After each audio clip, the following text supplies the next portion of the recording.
What's up everybody? Jordan PYLE here with PYLE Residential at Keller Williams, Chicago, Lincoln Park, back again for our weekly Wednesday Q&A. Today we're talking about a pretty complex subject, but something that is also very common.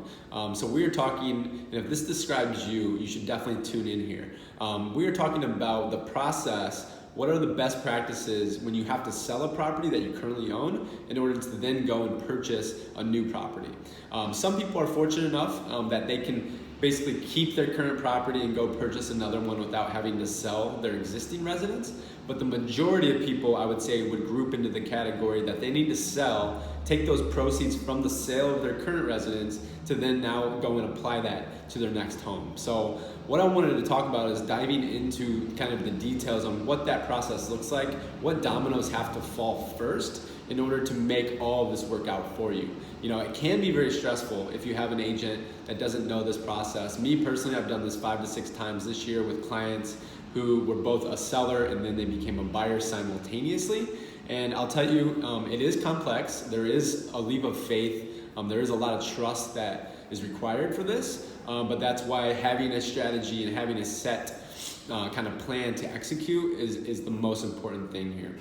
So the first thing I want to say is that don't put the cart before the horse. So what I mean by that is a lot of people get so focused on that new purchase because think about it, they want to get out of their current residence to move to something else for whatever the reason. They're either downsizing, they're move-up buyers, they've outgrown their current space, they have a change at work where they got a promotion, now they can afford a little bit more. There's a multitude of reasons why this situation may present itself, but don't get so focused on the purchase before you can get the property that you currently live in sold. So let me tell you what I typically tell people when I meet with them when they ask me, hey Jordan, we really want to buy a new property, but unfortunately we have to sell our current one before we can do so. What is the best way to do that? It seems like it's so confusing. How can we do this without going homeless between selling the property and then purchasing the new one? So let's talk about a couple strategies here. This is going to be more on a macro level, and we can really dive into the details of your specific situation. If you want to give me a call, you can always do so, and I'd be happy to apply that to you specifically and to customize and tailor that approach for you. But in general, let's talk about what needs to happen. So the first thing that needs to happen is you need to sell the first property. Without selling that first property, without putting yourself in a position to succeed and to get that one under contract with the best terms possible and the best price, with a closing date that works for you, we really need to focus on positioning that current property in the eyes of the buyers as best as we can. So to make it very competitive, not to overprice it, and to make sure that little improvements are done and that we're staging the property if need be, painting it, basically creating it or putting it into a format so that when people are looking online, this stands out from the rest of the competition. This is the first thing that you want to understand and that you want to do in order to give yourself the best chance of not having to kind of sell a property, either go rent a place for a couple months and then go under contract on a new one and then close. So we're trying to avoid that multiple move situation. So the best way to do this is to price it aggressively, to drive as many people through the door so that you get a couple offers. Not every time you're going to get multiple offers, but the whole goal of this is to do so. And the reason we do that is because then we can become a little bit more picky and we can choose our terms at a more unique level. So what I mean by that is if we price it aggressively, we drive a lot of people through the door and we create that fear of loss. Now you may have a couple different offers and now we can go back to each of those parties and say, hey, we like this offer here, but we would like a longer closing date potentially, or we would like an as-is sale where they're not going to come back and ask for a bunch of credits for inspection items. Really just getting you the best possible package for that offer on your current residence so that going forward, that process is seamless into the next one. So before you get that under contract, you cannot go make another offer on another property. You can, but the likelihood of that seller accepting a contingent offer, and it's actually a home sale contingency versus a home close contingency. What I mean by that is that if you have not yet listed your property, you have to put it on the market, you have to wait for some offers, you have to figure out, you have to do the negotiation and essentially figure out when that's going to close. Most sellers are not going to accept a home sale contingency, especially in a competitive market.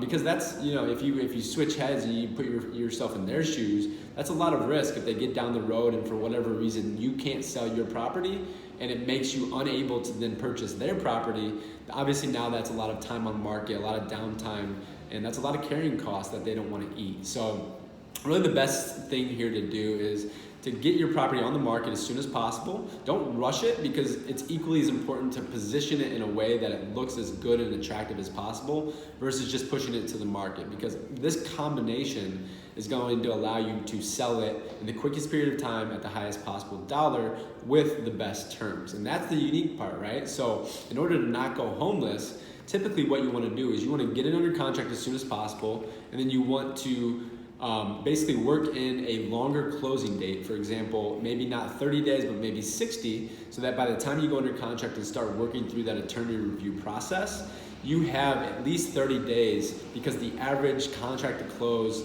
or the time it takes basically to fund a loan in today's current market, is anywhere between 3 weeks and 45 days on average. I would say to sum that up, it's about 30 days. So if you get under contract, and if you're following along, great. If not, I can explain this in further detail. But if you go under contract and you have 30 days to work yourself through that process and to also go find your next property that you want to purchase, now you are no longer a home sale contingency. Now you're a home close contingency. So once you do find that next residence that you want to ultimately purchase, you can make a stronger offer, because now you already have a closing date established with the new buyer of your current property.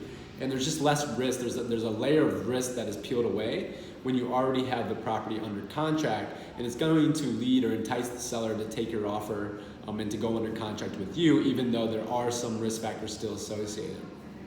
So then from that process moving forward, you create that offer, you go under contract. Now you're basically managing, and this is where a really good agent comes into play here, is you're managing the sale of your property, all the different parties and people, appraisers, inspectors, buyer's agents, buyer's attorneys, lenders.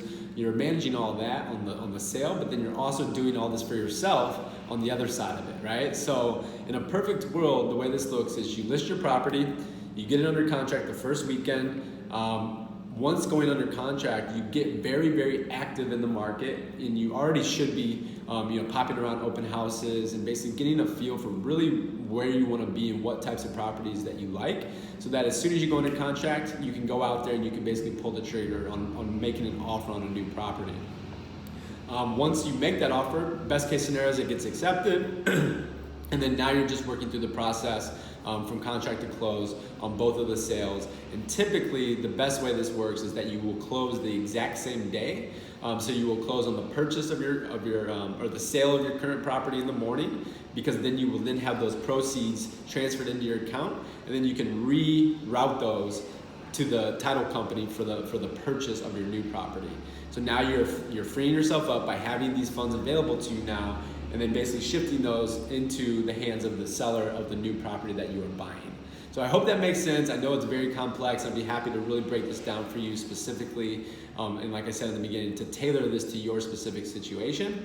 But this is a very common thing, and a lot of people are getting really confused and stressed out about it, but it doesn't have to be as stressful. So call someone like myself, call someone that does this full time, that knows how to navigate this process, and we assure you that is not as hard as it looks, and we will take great care of you. So if you have any questions, that's it for today's weekly Q&A. I'm at 8.5 minutes, way longer than anything else. I try to keep these around 5 minutes, but this is a topic that I think a lot of people can get value from. So best words of advice I could tell you is, if this is you and you're in this situation, don't try to go about this by yourself. Call an agent and sit down with that agent. Make sure you're getting all your ducks in a row. So then when you go out there and start executing on that plan, you know what the